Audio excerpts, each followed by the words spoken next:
अपनी हद में रहा कर। हमेशा वही काम करती है जो तुझे नहीं करना चाहिए। मैं वही करती हूँ जो मुझे करना चाहिए अब्बू। खुशियाँ अगर हदों की सरहद से बांध दी जाए ना तो इंसान बेहद ज्यादती कर बैठता है। खुशियाँ तो बांटने से बढ़ती है। मतलब तू ये कहना चाहती है कि दिवाली के पटाखे जलाकर तू उनकी खुशियां बांट रही है? देख, उनके तौर तरीके अपनाकर तू हमारे लोगों की तौहीन कर रही है। ये आप कैसी बातें कर रहे हैं? अब बच्चे दिवाली की छुट्टियों के लिए आई है तो दिवाली तो मनाएगी ना। और आजकल के बच्चे इन भेदभाव को नहीं मानते। उनके लिए ईद, क्रिसमस, दिवाली ये सब उनके त्योहार हैं। हाँ अब्बू। बस, हमारे यहाँ जिस तरीके से चीजें होती हैं वैसे ही होंगी, तुझे भी वैसे ही फॉलो करना है।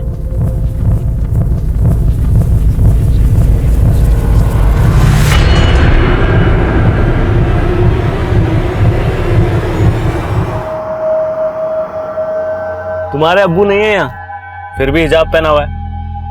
तो तुम तो खिलाफ थी इसके। आपको ऐसा क्यों लगता है आफाक भाईजान? मुझे इस तहजीब से कोई शिकायत नहीं है, पर शायद आप ये सोच रहे हैं मैंने ये उतार दिया तो अब्बू से मेरी चुगली करने का आपको मौका मिल जाएगा। क्यों? गलत सोच रहे हो तुम मेरे बारे में। मुझे तुम्हारी सोच पसंद है। मैं तो खुद कदम से कदम मिला के चलना चाहता हूँ तुम्हारे साथ। पर मेरे साथ कदम से कदम मिलाना आपके लिए आसान नहीं होगा। अच्छा, अगर ऐसा है तो आजमा के देख लो।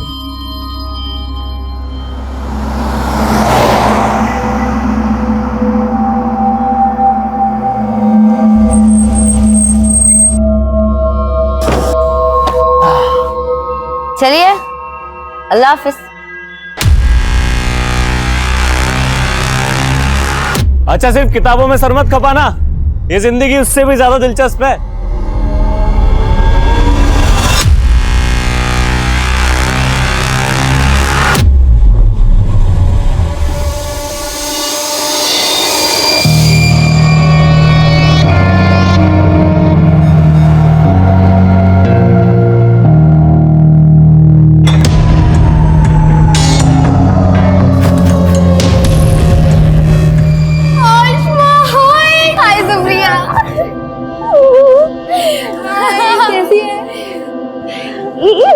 अरे यार, हॉस्टल एकदम खाली खाली लग रहा है। हाँ यार, ज्यादातर लड़कियां आज आई नहीं। अच्छा, और बता, तेरी छुट्टियां कैसी रही? एकदम रॉकिंग। तुम लोग सिगरेट पी रही थी? तो तुझे क्या लगा हम यहाँ पर अगरबत्ती जलाएंगे? Very funny. तुम लोग ना सुधरोगे नहीं। सुधरना तो तुझे आसमा, और तुझे सुधारने के लिए हमने एक प्लान बनाया है। अच्छा, क्या प्लान किया तुम लोग ने?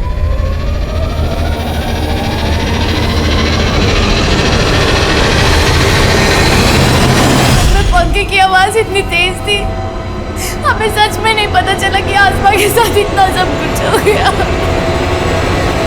जरूर कोई लड़का इन्वॉल्व है, लेकिन ये गर्ल्स हॉस्टल है सर, और वार्डन का कहना है कि यहाँ पे 24 घंटे तक सिर्फ एक गार्ड ही रहता है, और एक कुक है जो सुबह आता है और रात में चला जाता है। गार्ड को हमने हिरासत में ले लिया है सर। हाँ सर, ये वही कुक है जो सुबह 6 बजे आता है और रात को 10 बजे डिनर के बाद चला जाता है। उसके बाद सोने से पहले मैं खुद पूरा राउंड लगाती हूँ। कल रात 11 सवा 11 बजे मैंने पूरा राउंड लगाया था, लेकिन सर तब सब कुछ ठीक था, और सुबह सुप्रिया की 5 बजे आवाज आई, तब सब पता चला। आसमा का हॉस्टल में किसी से कोई झगड़ा? नहीं सर।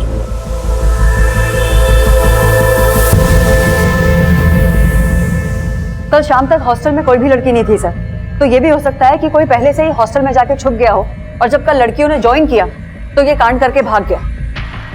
पॉसिबल है। हम ये अज्यूम कर रहे हैं कि आसमा का पहले रेप हुआ फिर कत्ल हुआ।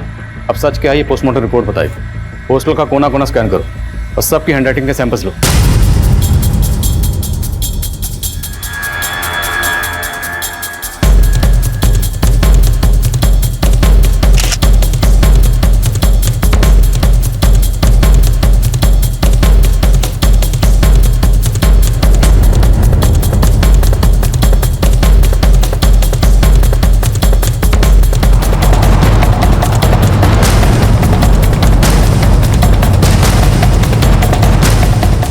ये इतना ऊंचा है सर कि यहाँ से आना और भागना दोनों ही पॉसिबल नहीं है। देखो, अगर कोई सीढ़ियों से आया तो पक्का मेन गेट से एंट्री मारी होगी, मतलब गार्ड झूठ बोल रहा है। और अगर कोई यहाँ से आया तो फिर ये किसी पेशेवर मुजरिम का काम। सर यहाँ कहीं सीसीटीवी भी नहीं है, तो दोनों ही पॉसिबिलिटीज हैं। हॉस्टल के आसपास सबसे पता करो, जहाँ भी सीसीटीवी मिले उसे खंगालो, और हॉस्टल में जितने भी लोगों का आना जाना था एक एक की डिटेल निकाल।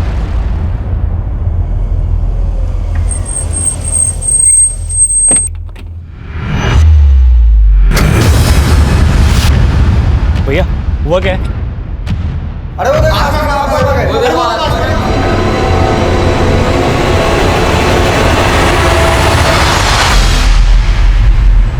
मैं ऐसे कैसे विश्वास कर लूं कि मेरी आसमा?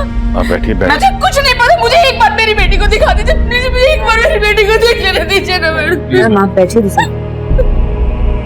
प्लीज। मैम पाले दीजिए।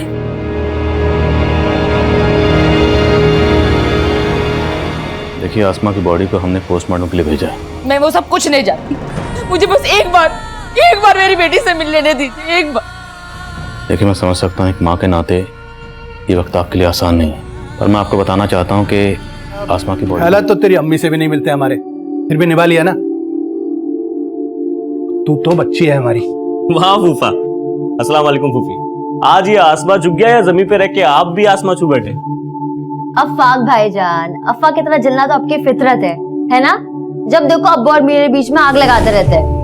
तो कल रात को उसे हॉस्टल ड्रॉप करके आया था और आज सुबह। देखिए जिस तरह से आसमा को मारा गया काफी दिल दहलाने वाला है।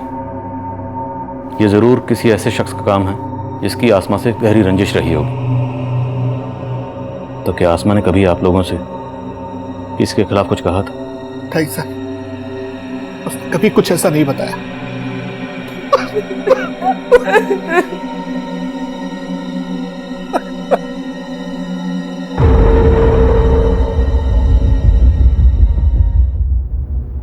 अच्छा सुन लो,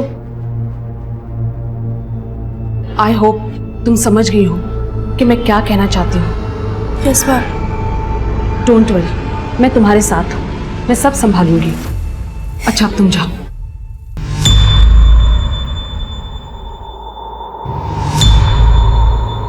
या फिर किसी ऐसे शख्स का जो आसमा से गहरी नफरत करता है, या फिर किसी सरफरे का। सबकी लिस्टिंग करो और शहर के सभी इंस्टीट्यूट को उठाओ और तोड़ो एक एक को।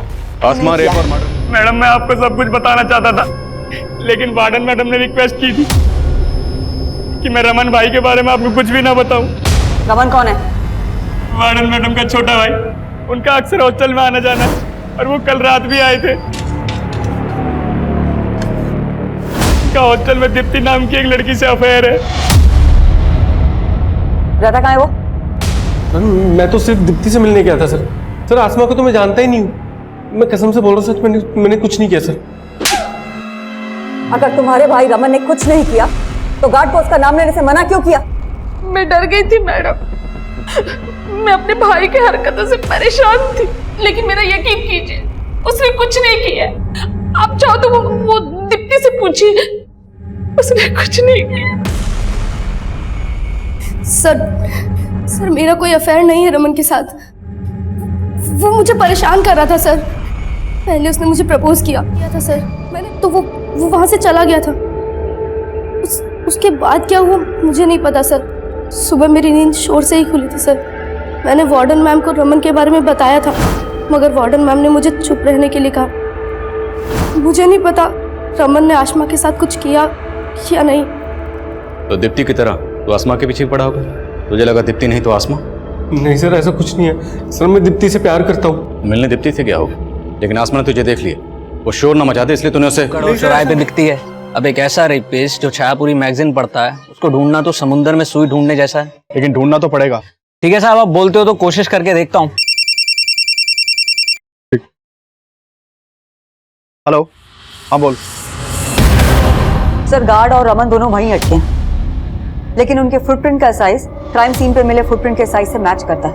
मैंने दोनों के डीएनए सैंपल्स भी ले लिए हैं सर, लेकिन रिपोर्ट आने तक वेट करना पड़ेगा। ये दोनों इतनी आसानी से कुछ नहीं उगलने वाले।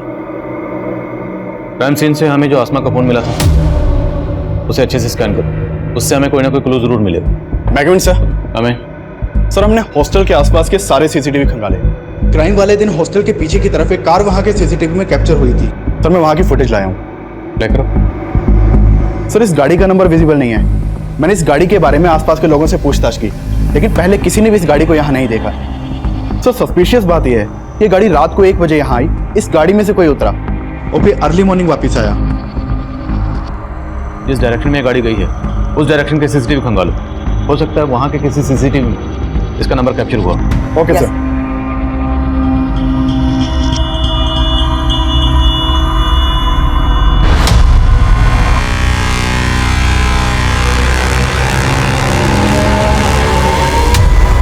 अनुराग, इधर आना। Yes ma'am. ये आसमा के फोन पे अफाक नाम के लड़के के 5 मिस कॉल है।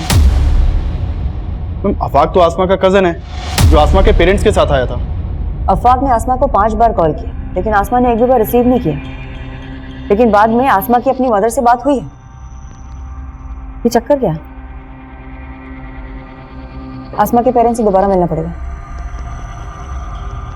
ये वही गर्ल्स हॉस्टल है जहां आसमा का इतना ब्रूटल रेप और मर्डर हुआ, पर पुलिस अभी तक इस केस में नाकाम नजर आ रही है।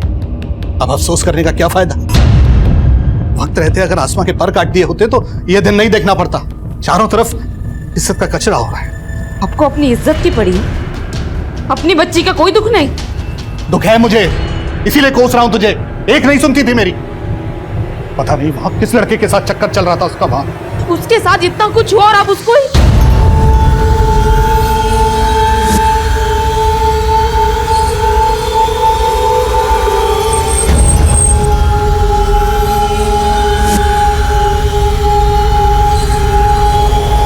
कहां जा रही हो तुम?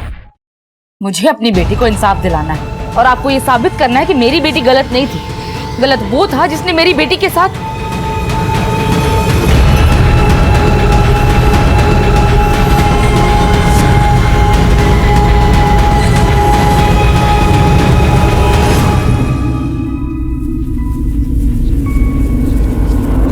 मैं आपसे अफाक के बारे में बात करना चाहती हूँ। क्या आमना का और अफाक का कोई इशू था?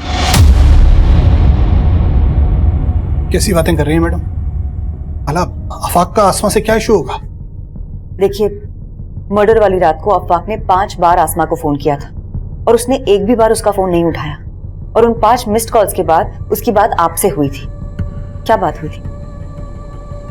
बस मैं जरा देर से टहल कर घर वापस आया।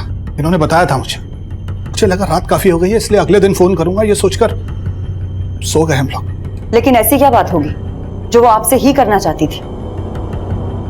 मुझे खुद कुछ समझ में नहीं आ रहा मैडम। देखिए, हमें पता चला है कि आसमा लिबरल थॉट्स की लड़की थी और शायद आपको उसकी इस बात से परेशानी भी थी। तो कहीं कुछ ऐसा तो नहीं कि आप हमसे कुछ छुपा रहे हो? कैसी बातें कर रही है मैडम आप? मैं भला आपसे कुछ क्यों छुपाऊंगा? मैं मानता हूं कि हमारी बेटी आसमा कुछ अलग ख्यालात की थी, लेकिन मैंने हमेशा उसको यही समझाया कि बेटा इस तरीके की बातें सिर्फ बातें करने तक ठीक है। कोई महान नहीं बनता इन बातों से, बल्कि दुनिया सबसे पहले दुश्मन ऐसे ही लोगों की बनती है। मैडम अब तो मुझे यकीन हो चला है कि मेरी बेटी ऐसी नफरत का शिकार हुई जिसमें लोग बस्ती की बस्ती जला देते हैं। वो तो फिर भी एक छोटी सी मासूम मेरी प्यारी सी बच्ची थी।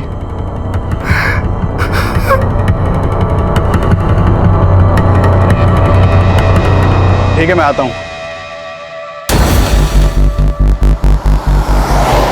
सर मैंने ब्रोथल में फील्डिंग लगाई तो एक टिंडा नाम के आदमी का मालूम चला।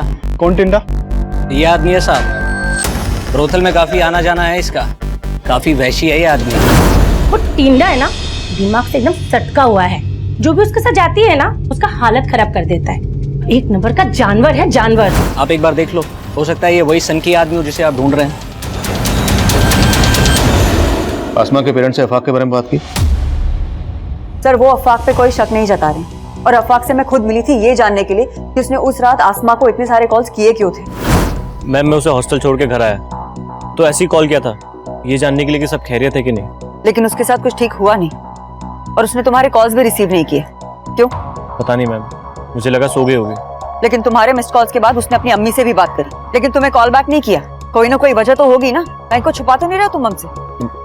नहीं मैम, मैं कुछ नहीं छुपा रहा। फिर भी इस अफाक के बारे में सब कुछ पता करो।